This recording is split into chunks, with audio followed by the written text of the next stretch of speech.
الحمد لله نحمده ونستعينه ونستغفره ونؤمن به ونتوكل عليه ونعوذ بالله من شرور أنفسنا ومن سيئات أعمالنا من يهده الله فلا مضل له ومن يضلل فلا هادي له وأشهد أن لا إله إلا الله وحده لا شريك له وأشهد أن سيدنا محمدا عبده ورسوله الذي أرسله الله بالحق بشيرا ونذيرا وداعيا إلى الله بإذنه وسراجا منيرا أشهد أنه صلى الله تعالى عليه وسلم بلغ الرسالة ونصح الأمة وكشف الغمة وجلى الظلمة وجاهد في سبيل الله وعبد ربه حتى أتاه اليقين اللهم صل على سيدنا محمد وعلى آل سيدنا محمد وبارك وسلم اللهم صل وسلم على رسولك الكريم وآله الطاهرين رب اغفر وارحم وأنت خير الراحمين اللهم صل على سيدنا محمد صلاة تنجينا بها من جميع الأهوال والآفات وتقضينا بها جميع الحاجات وتطهرنا بها من جميع السيئات وترفعنا بها أعلى الدرجات وتبلغنا بها أقصى الغايات من جميع الخيرات في الحياة وبعد الممات إنك على كل شيء قدير أما بعد فأعوذ بالله من الشيطان الرجيم بسم الله الرحمن الرحيم إن الله وملائكته يصلون على النبي يا أيها الذين آمنوا صلوا عليه وسلموا تسليما الصلاة والسلام عليك يا رسول الله وعلى آلك وأصحابك يا حبيب الله الصلاة والسلام عليك يا رحمة للعالمين وعلى آلك وأصحابك يا شفيع المذنبين الصلاة والسلام عليك يا خاتم النبيين وعلى آلك وأصحابك يا محبوب رب العالمين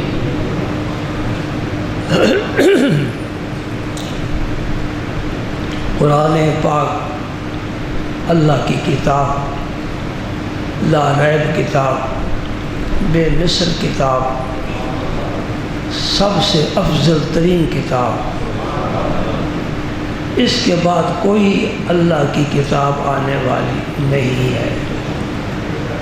ہمارے نبی کے بعد کوئی نبی نہیں آ سکتا۔ اس امت کے بعد کوئی اور امت نہیں ہوگی۔ یہ کتاب آخری کتاب ہے، یہ نبی آخری نبی ہے، یہ امت آخری امت ہے۔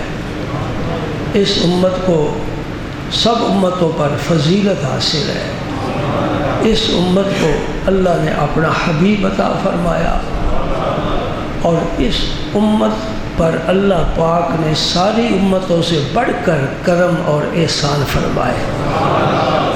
ہر امت میں ولی گزرے ہیں، کوئی شک نہیں، نبیوں کے پیروکار متبع ہر امت میں ہوئے ہیں، لیکن جتنے ولی اس نبی کی امت میں ہوئے ہیں اس کی تو مثال ہی نہیں ملتی۔ اس کی وجہ یہ ہے کہ پہلے نبیوں کا زمانہ بھی محدود اور ان کا پیغام بھی محدود۔ نبی دنیا سے چلے گئے، اللہ پاک نے دوسرا نبی بھیج دیا، چونکہ ہدایت کا سلسلہ اللہ جاری رکھنا چاہتا ہے، اور یہ ہدایت اللہ بندوں کو بندوں کے ذریعے ہی دینا چاہتا ہے۔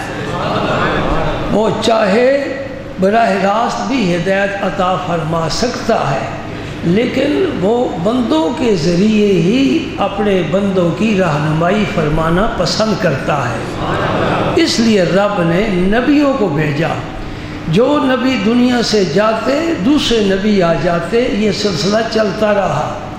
اب چونکہ نبی آخر الزمان کے بعد کسی نبی نے نہیں آنا، اور اس امت کا دورانیہ بھی قیامت تک ہے، اور رب بندوں کے ذریعے ہی دنیا کو فیض بھی پہنچانا چاہتا ہے، اور نبی نہیں آئے گا تو نبیوں کے جانشین اور قائم مقام آتے رہیں گے، اور یہی ولی ہے۔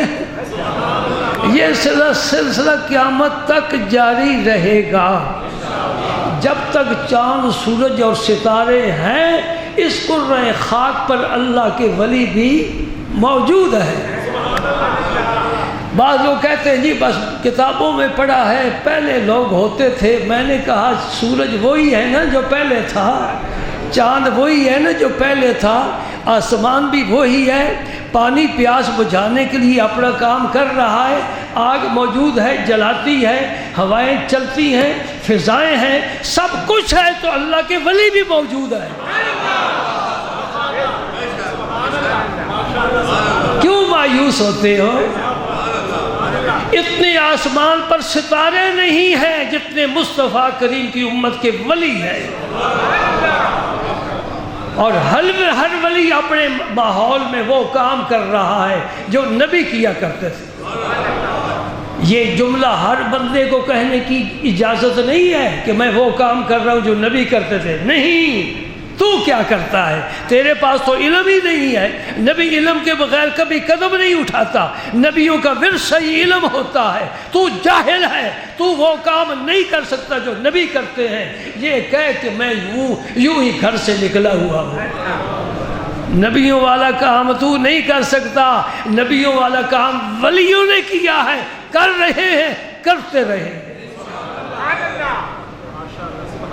نبی کیا کرتے تھے؟ رب کا راستہ دکھاتے ہیں۔ سبحان اللہ۔ اور ہمارے پاس آج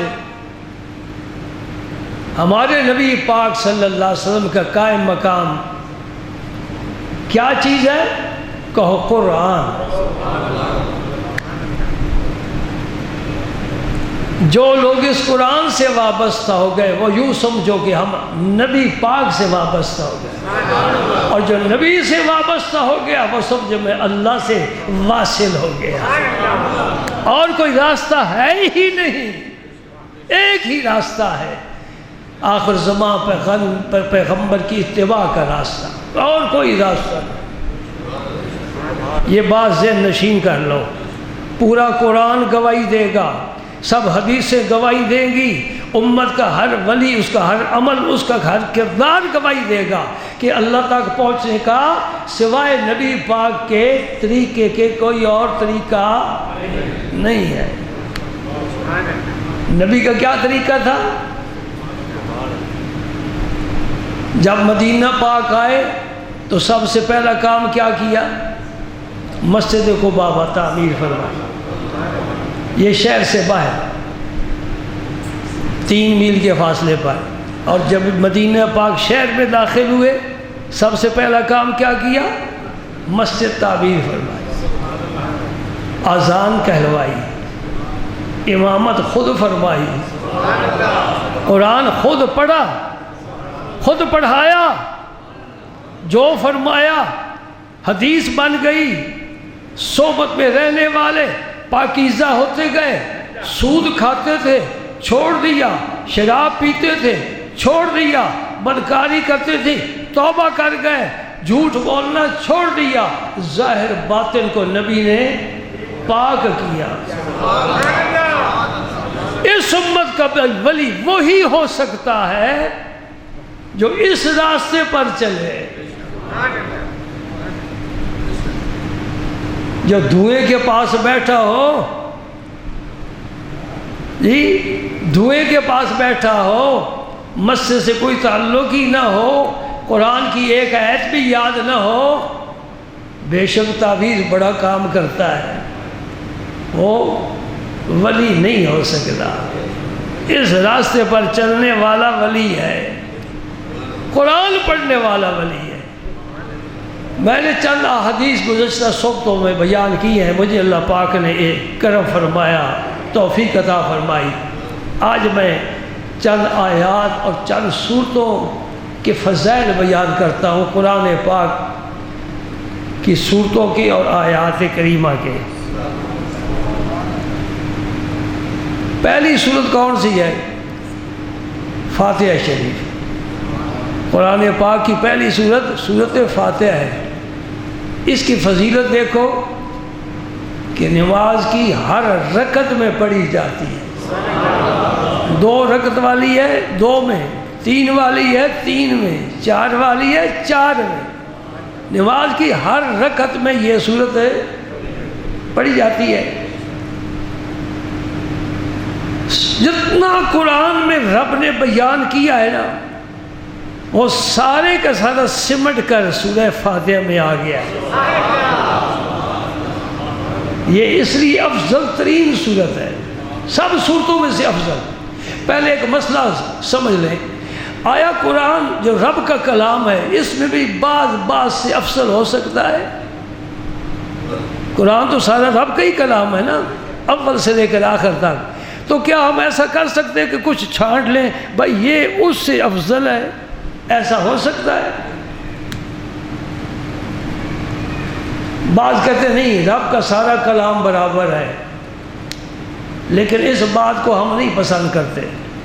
کیوں؟ کہ 3 دفعہ کل شریف پڑھو نا تو پورے قرآن پڑھنے کا ثواب مل جاتا ہے. پھر کل شریف کی فضیلت ہے نا. سارے قرآن میں رب نے جو کچھ بیان کیا ہے وہ سارا سمٹ کر سورہ فاتحہ میں آ گیا. جس طرح نبیوں میں سے کچھ نبی افضل ہیں دوسروں نبیوں سے، اس طرح قرآن کا کچھ حصہ کچھ حصے سے افضل ہے.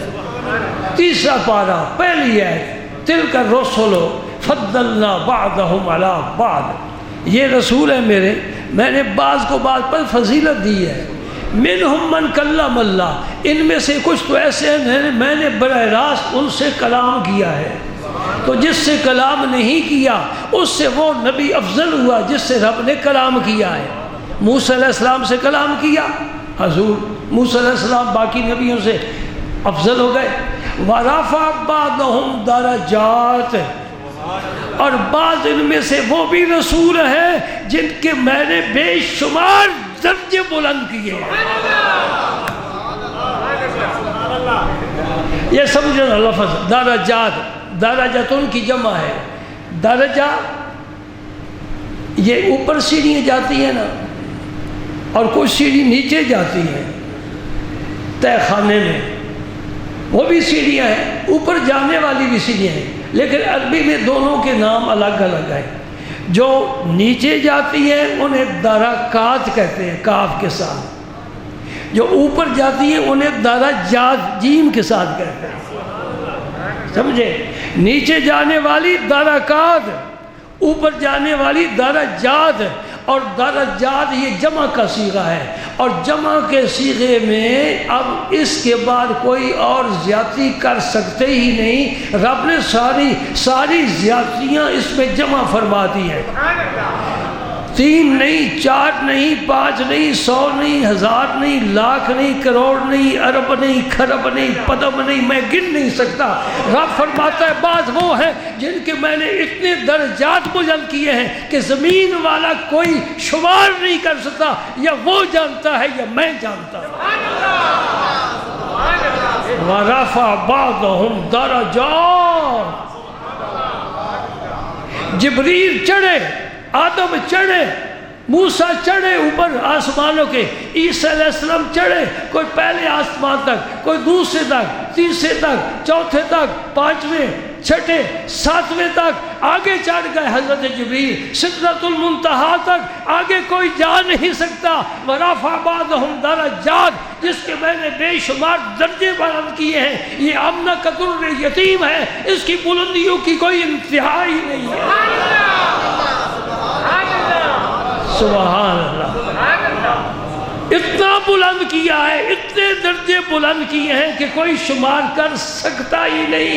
نہ انسانوں کے علم میں ہے، نہ جنات کے علم میں ہے، نہ فرشتوں کے علم میں ہے، نہ نبی جانتے ہیں، نہ رسول جانتے ہیں، بس صرف اللہ ہی جانتا ہے۔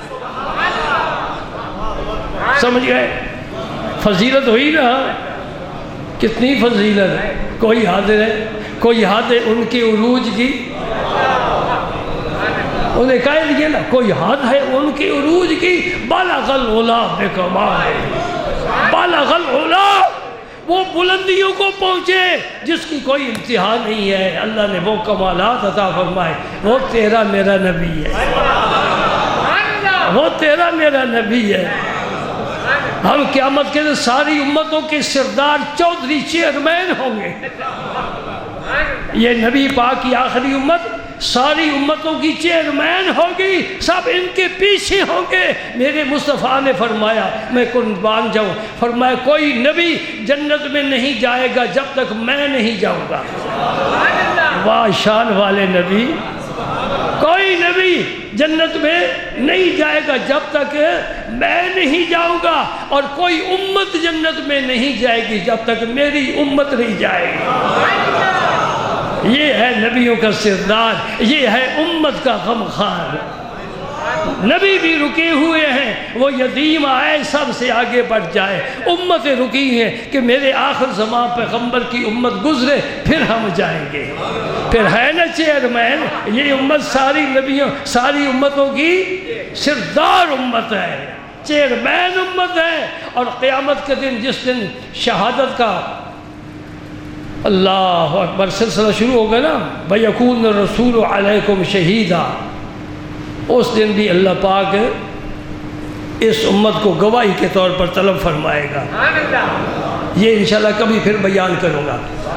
تو سورہ فاتحہ افضل ترین سورت ہے،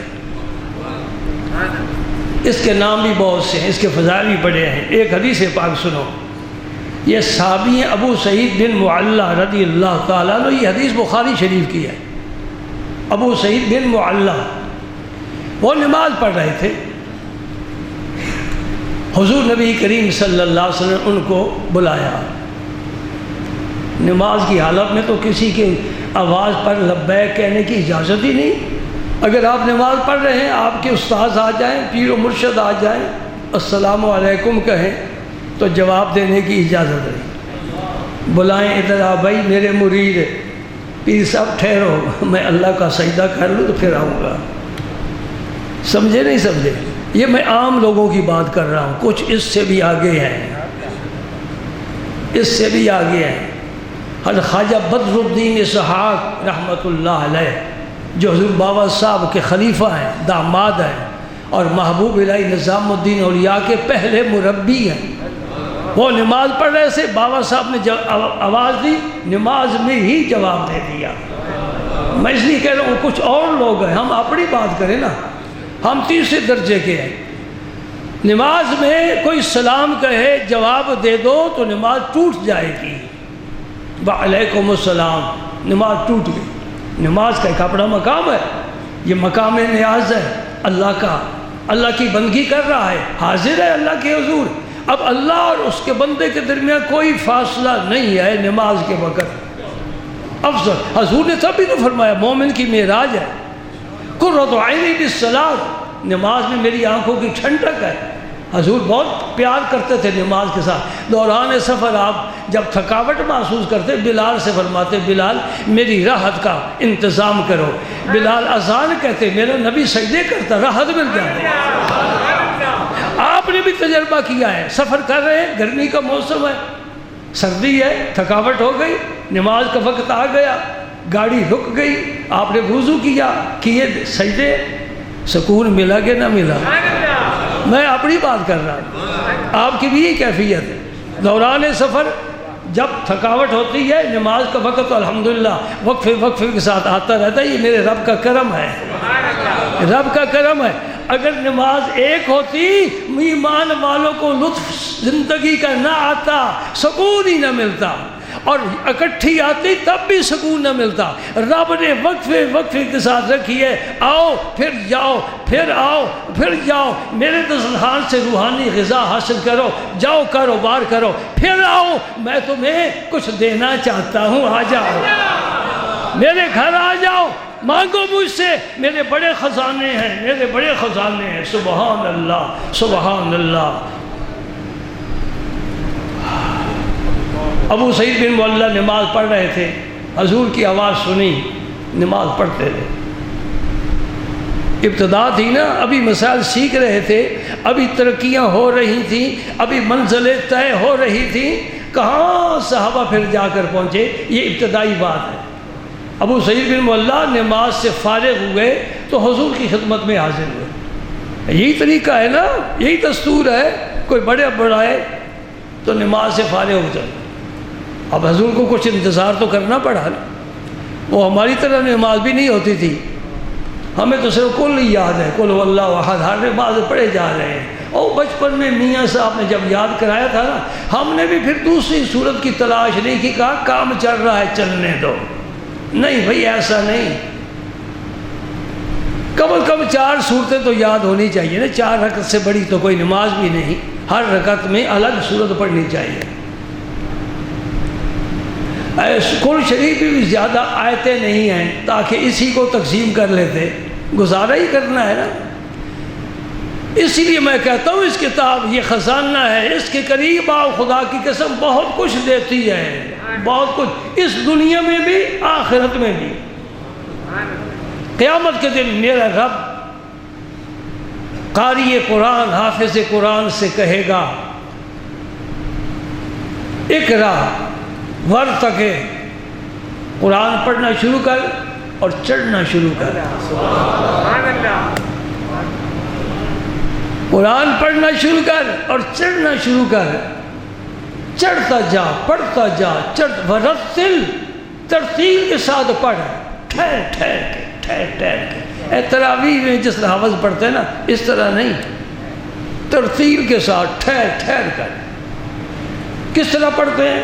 عائشہ صدیقہ رضی اللہ تعالیٰ عنہ نے فرمایا کہ نبی پاک صلی اللہ علیہ وسلم سورہ فاتحہ اس طرح پڑھتے تھے، آپ مجھ سے سن لو، الحمدللہ رب العالمین الرحمن الرحیم مالک یوم الدین ایاک نعبد و ایاک نستعین، یہ حضور کی تلاوت ہے۔ ہم اتنی دیر میں آمین تک گزر چکے ہوتے ہیں، ہماری سپیڈ بڑی ہے، نان سٹاپ گاڑی ہے نا، رفتار اتنی بڑی ہے، بریک لگاتے ہی نہیں ہیں، جو الحمدللہ شروع کی، آمین یہ آخری سٹاپ اور پہلا سٹاپ ہے۔ نبی پاک ہر آیت پر ٹھہر جاتے تھے، الحمدللہ رب العالمین الرحمن الرحیم مالک یوم الدین، یہ وہ پڑھ رہا ہے جس پر قرآن اترا ہے، وہی پڑھ سکتا ہے۔ یہ ہے ترتیل، ورتل القرآن ترتیلا، قرآن کو ترتیل کے ساتھ پڑھو، ایک ایک حرف ٹھہر کر پڑھو، سمجھ نہیں سکتے پڑھنے کا تو حق ادا کرو۔ اس حافظ قرآن سے رب فرمائے گا کہ قرآن پڑھ، اقرا ورتقے، اور چڑھنا شروع کر، جہاں قرآن ختم ہوگا وہاں تیری منزل ہے۔ پھر قرآن خوب ٹھہر کر پڑھیں گے، کہ جتنی دیر لگائیں گے اتنی منزل اونچی ہوگی۔ سبحان اللہ۔ ایک اور حدیث سن لو، نبی کریم صلی اللہ علیہ وسلم فرماتے ہیں کہ جو بچہ قرآن پاک پڑھے گا قیامت کے دن اللہ تعالیٰ اس کے والدین کے سر پر نور کا تاج سجائے گا۔ البس والداہ تاجًا یوم القیامہ، کیونکہ والدین کے شوق، والدین کی کوشش، ان کی محنت سے اس بچے نے قرآن پڑھا ہے۔ جی پھر حضور فرماتے ہیں اس تاج کی روشنی کتنی ہوگی؟ اگر سورج تمہارے کمرے میں آ جائے تو کتنی روشنی ہوگی؟ جہاں ہے اس کو ہم نہیں دیکھ سکتے، آنکھیں چندیا جاتی ہیں، اگر وہ وہاں سے ہمارے کمرے میں آ جائے روشنی کی کوئی انتہا ہے؟ اتنا روشن تاج ہوگا والدین کا جو بچے کو قرآن پڑھانے کے عوض میں انعام کے طور پر اللہ تعالیٰ عطا فرما رہا ہے۔ جی اب مجھے آپ سارے مل کر کوئی ایک فضیلت کی بات سنا دو کہ کسی کا بیٹا ایم اے کر لے، MBBS کر لے، جی MPhil کر لے، ڈاکٹریٹ کر لے، اسے رب کتنا بڑا تاج دے گا۔ یہ آپ کے سپرد ہے، کوئی ایک فضیلت والی بات مجھے سمجھا دو۔ قرآن کے بارے میں نے بتا دیا، جی کوئی ہے؟ بولو نہیں ہے تو پھر اس کی طرف کیوں نہیں آتے جہاں رب کے رسول نے وعدہ فرمایا ہے کہ تمہارے سروں پر تاج سجایا جائے گا۔ ذہن مانتا ہے کہ ہمارے بچے بھی قرآن پڑھیں، انشاءاللہ تیرے گھر میں اس بچے کے قرآن پڑھنے سے برکت آئے گی، اس طرح آئے گی جس طرح برسات کا بادل برستا ہے۔ یہ تجربے اور مشاہدے کی باتیں ہیں۔ چلو ہمارا پیغام تو پہنچ گیا نا، ہم نے فرض ادا کر دیا، اور کچھ لوگ ہیں جو میری بات کو سنتے بھی ہیں اور اس پر عمل کرنے کی بھی کوشش کرتے ہیں۔ اللہ تعالیٰ ان کی مدد فرمائے۔ اللہ اکبر۔ جب ابو سعید ملا حاضر ہوئے نا تو حضور نے فرمایا میں نے تجھے بلایا تھا، تو دیر سے آیا۔ عرض کرتے یا رسول اللہ میں نماز پڑھ رہا تھا۔ جی اور جو سینے پر ہاتھ باندھ کر یوں نماز پڑھتے ہیں نا، ان سے یہ مسئلہ پوچھنا کہ ابو سعید بن معلیٰ نے ٹھیک کیا کہ نہیں وہ نماز، کیونکہ نماز کے زیادہ ٹھیکیدار وہی ہیں۔ سنی جو ویسے ہی کم پڑھتے ہیں، صبح کی خاص طور پر بڑے بڑے حاجی نمازی سوئے ہوتے ہیں، جی آنکھ نہیں کھلتی، دعا کرو۔ میں کہ دعا نہ کرو تو میں دھکا مارا ستے پہ۔ اے موبائل کس لیے سارے کام اس سے لیتے ہو؟ یہ نہیں جگاتا، نیت ہی نہیں ہے جاگنے کی۔ کہتے ہیں سوئے ہوئے کو جگانا آسان ہے اور جاگتے کو جگانا مشکل ہوتا ہے۔ یہ قوم سوئی نہیں ہے، جاگتی ہے پھر سوئی۔ اللہ رحم فرمائے، اللہ رحم فرمائے۔ آپ مسجد میں نماز تراویح پر تو ماشاءاللہ بڑے شوق سے آتے ہیں، کوئی مر جائے جنازے پر بھی بڑے شوق سے جاتے ہیں۔ جنازہ یاد ہے نہیں، وضو ہے نہیں، ہم نے کیا پڑھنا ہے، بس ملاقات کرنی ہے، کل وہ بھی آئے گا، نہیں جاؤں گا تو وہ گلہ کرے گا، جانا چاہیے۔ یہ فرض کفایہ ہے، چند آدمی نے پڑھ لیا قصہ ختم۔ فرض نماز فرض عین ہے، رب نہیں پوچھے گا۔ یا منہ دکھانے کے لیے جنازے پر چڑھے جاتے ہو، رب کو منہ کون سا دکھائیں گے؟ صبح کی نماز میں محلے والوں سے پوچھتا ہوں جو بھی ملے، ہاں جی کتنے نماز؟ کہتے کبھی 4 ہوتے کبھی 5 ہوتے، بس محلے میں 4-5 ہی بالغ۔ ہاں حائض عورت پر نماز فرض نہیں ہے، پاگل پر نہیں ہے، بچے پر نہیں ہے، بے شک وہ مسجد میں نہ ہے تو کیا سارا محلہ ہی پاگل ہے؟ کیوں نہیں نماز کو پڑھنے کے لیے مسجد میں آتے؟ بات کہ ان سے پوچھئے حضرت والا آپ علم کے بڑے ٹھیکیدار اور دعوے دار ہیں، وہ ابو سعید بن معلیٰ نماز پڑھ رہے تھے تو حضور نے ان سے کیوں پوچھا کہ تو کیوں نہیں آیا؟ انہوں نے جب یہ کہا میں نماز پڑھ رہا تھا، حضور فرماتے ٹھیک کیا تو نے، نماز پڑھ کر ہی آنا چاہیے۔ لیکن حضور نے یہ نہیں فرمایا۔ کیا فرمایا؟ ابو سعید تو نے قرآن کی یہ آیت نہیں پڑھی؟ یا ایھا الذین آمنوا استجیبوا للہ وللرسول اذا دعاکم، اے ایمان والو جب تمہیں اللہ بلائے یا اللہ کا رسول بلائے فوراً حاضر ہو جایا کرو۔ سبحان اللہ کہنا چاہیے، سبحان اللہ و بحمدہ سبحان اللہ العظیم۔ حضور نے فرمائی قرآن پاک تو نے پڑھا ہے، یہ آیت اس میں موجود ہے، اس پر غور نہیں کیا، آج مسئلہ سمجھ لے، تو نماز پڑھ رہا ہے، رسول بلائے نماز چھوڑ دے، حاضر بارگاہ ہو جا۔ سبحان اللہ سبحان اللہ۔ اب ہمیں پتہ چلا، آنکھیں کھل گئیں کہ اس دین میں صرف نماز ہی، روزہ ہی، حج ہی، زکوٰۃ ہی نہیں ہے، تبلیغ ہی نہیں ہے، سب سے بڑا کام رسول اللہ کی اتباع اور اطاعت ہے۔ اور نمازیں چھوڑو، علی المرتضیٰ نے چھوڑ دی، کیا مرتبہ پایا؟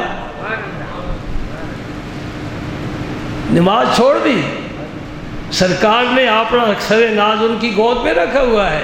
حضور نماز پڑھ چکے ہیں، حضرت علی نماز نہیں پڑھ سکے، کسی کام کے لیے مصروف تھے، آئے ہیں اور سرکار نے انہیں یہ شرف بخشا ہے، علی بیٹھ جاؤ، اور سرکار نے اپنا سر ناز ان کی گود میں رکھ دیا اور آپ آرام فرما گئے۔ علی جاگتے ہیں، سورج جا رہا ہے، سورج کسی کا انتظار نہیں کرتا، غروب ہونے کے قریب ہے، بڑی بے قلی ہے، بڑی بے چینی ہے کہ نماز جا رہی ہے، لیکن سرکار کو بھی جگا نہیں سکتا، پہلو تئی نہیں کر سکتا، نیچے گھٹنا نہیں نکال سکتا۔ راحت سرکار فرمائیں، نمازیں جاتی ہیں تو جائیں، نمازیں جاتی ہیں تو جائیں، میں نبی پاک کی بے آرام میں خلل نہیں ڈال سکتا۔ میرے نبی نے جب آنکھ کھولی، سورج تو ڈوب چکا تھا۔ نماز واقعی بڑی افضل ہے، سورج تو ڈوب چکا تھا، علی نماز نہیں پڑھی، یا رسول اللہ نہیں پڑھی۔ اللہم انہو کان فی طاعتک و طاعت رسولک فردد علیہ الشمس۔ اے اللہ، کبھی تو سورج کو واپس نہیں لاتا، آج میرے علی کے لیے سورج کو واپس لا، یہ پڑھے وقت پر نماز، قضا کرنا پڑے، قضا کرنا پڑے، قضا کر کے ہر ایک پڑھ سکتا ہے، نہیں، یہ علی میری غلامی میں تھا، میری خدمت میں تھا۔ اللہ کی طاعت کیسے تھی؟ رسول کی طاعت اللہ کی طاعت ہے۔ سورج آیا کہ نہ واپس آیا؟ سورج الٹے پاؤں پلٹے، اعلی حضرت نے فرمایا سورج الٹے پاؤں پلٹے، چاند سارے سے ہو چاک، اندھے نجدی دیکھ لے قدرت رسول اللہ کی۔ تیری مرضی پا گیا سورج پھرا الٹے قدم، تیری انگلی اٹھ گئی ماں کا کلیجہ چر گیا۔ یہ میرا رسول ہے۔ دین میں کیا مقام ہے؟ نمازیں چھوڑ دو، نبی نے بلایا جاؤ، حاضر ہو جاؤ۔ اب علماء نے مسئلہ اٹھایا کہ جب فارغ ہو جائے سرکار سے گفتگو بھی کرے گا۔ حضور بات فرمائے تو چپ کر کے تو نہیں کھڑو کہ میں نماز میں ہوں، چل کر بھی آیا، ہو سکتا ہے قبلے کی طرف پشت ہو گئی ہو، مخالف سے آپ تشریف فرماؤ، ادھر ہی جانا ہے جدھر آپ بیٹھے۔ چلنا بھی نماز کے منافی، بات کرنا بھی نماز کے منافی، بات کا جواب دینا بھی نماز کے منافی۔ اگر حضور نے کوئی کام فرمائے جاؤ یہ کام کر کے آؤ، وہ کام کرنا بھی نماز کے منافی۔ علماء فرماتے ہیں یہ سارے کام دھندے ہوتے رہیں، وقت کا گزرتا رہے، تیری نماز سلامت ہے، تیری نماز سلامت ہے۔ 2 رکعتیں پڑھ کر گیا، واپس آئے گا جب حضور فرمائے، جب اجازت دیں تو 2 رکعتیں اور پڑھ لے، تیری پوری ہے۔ 3 پڑھیے، 1 اور پڑھ لے، 1 پڑھیے 3 اور پڑھ لے۔ جس حالت میں چھوڑ گیا تھا تیری نماز سلامت ہے، آ کر اپنی نماز سنبھال لے، تیرا نبی تیری نماز کا محافظ ہے۔ کتنی بڑی بات ہے، سرکار کی اطاعت حالت نماز میں بھی امتی پر فرض ہے۔ سبحان اللہ، سبحان اللہ۔ پھر آپ نے فرمایا اے ابو سعید، میں تجھے مسجد سے نکلنے سے پہلے ایک ایسی صورت بتاؤں گا جو بہت بڑی صورت ہے۔ پھر آپ چلے اور ابو سعید بن معلّہ کا ہاتھ پکڑ لیا۔ کیا کہنا، سبحان اللہ، سبحان اللہ۔ ذرا تصور کرو نا، ابو سعید بن معلّہ کا سرکار نے ہاتھ پکڑ لیا اور چلتے آئے مسجد سے۔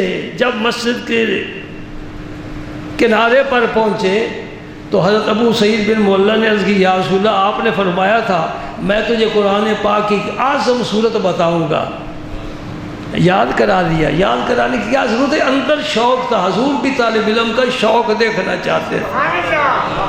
یہ طالب علم ہے، یہ خود اب کہے حضور مجھے وہ صورت بتاؤ.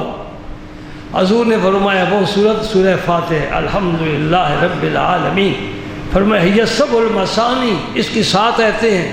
مثانی اس لیے کہ اس کا تکرار ہے. تکرار کس طرح؟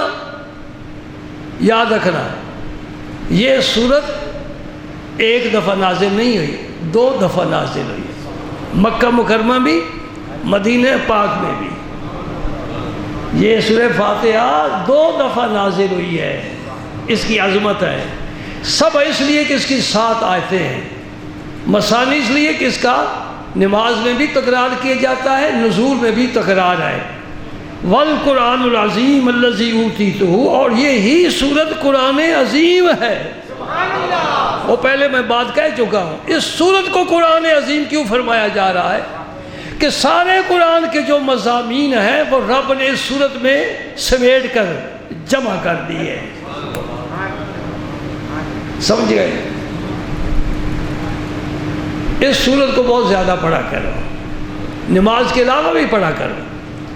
کسی بچے کو دم کرنا ہو، میں سب کو اذن دیتا ہوں. کوئی بچہ بیمار ہو، گھر والی بیمار ہو، کوئی ہو، بچے ہی ضروری نہیں، کوئی بھی بیمار ہو تو آپ یہ سورت پڑھ کر اول آخر درود پاک 3 دفعہ پڑھ کر دم کر دی جائے. پانی دم کر کے پلائیں. کوئی بچہ ڈر جاتا ہے، کوئی بھی مسئلہ ہو، اس سورت کو سورہ شفا بھی کہتے ہیں. اس سے شفا ملتی ہے. سمجھنا؟ وآخر دعوانا الحمد